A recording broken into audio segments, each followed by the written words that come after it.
In this video, we're going to go over how to set up object-to-object relationships. First, be sure that you're logged to Envision as a system administrator and that you're on the System Admin menu. Next, we're going to go into Manage Models. For this example, we're going to create a relationship between the lane and the objects within the lane.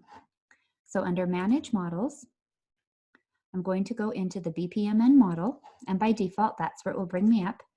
I'm going to go into the swim lane subfolder, right-click on lane, and select Change Appearance. Go to the Actions tab, and then on the Actions tab, you want to click the button that says Store Adjoining Relations. Click OK. All right, now we need to associate the adjoining relations for the objects that are in the lanes.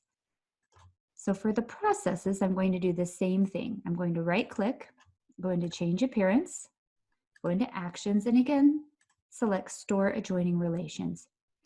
And I'm going to do that for all of the objects in the lanes that I want to report on, whether those are processes, activities, tasks, events, other objects. Once I've set those all up, click on Save, and now I'm storing those object-to-object relationships. Let's run a quick matrix to see that this worked. To see a report of our object-to-object relationships, we'll bring up a connections matrix.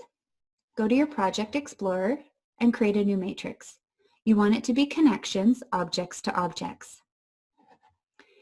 Pick the appropriate class and type, so I'm going to pick lane here, for each row and column. Once I've selected those, be sure that you check the Include Adjoining Relations checkbox. Now we have a matrix that has queried the entire repository and brought up all of those relationships in one view. If I want to sort by customer, for example, I can double-click and pull over all the adjoining relationships for customer. I see ones that appear on the diagram I was looking at, but I also see ones for other diagrams within the repository. I could also look at the claims team, central customer service, double-click on any of these to see the touch points or the processes, tasks, and activities that appear in those particular lanes. Hopefully you have a better understanding of how quick and easy it is to set up object-to-object relationships in your Envision project.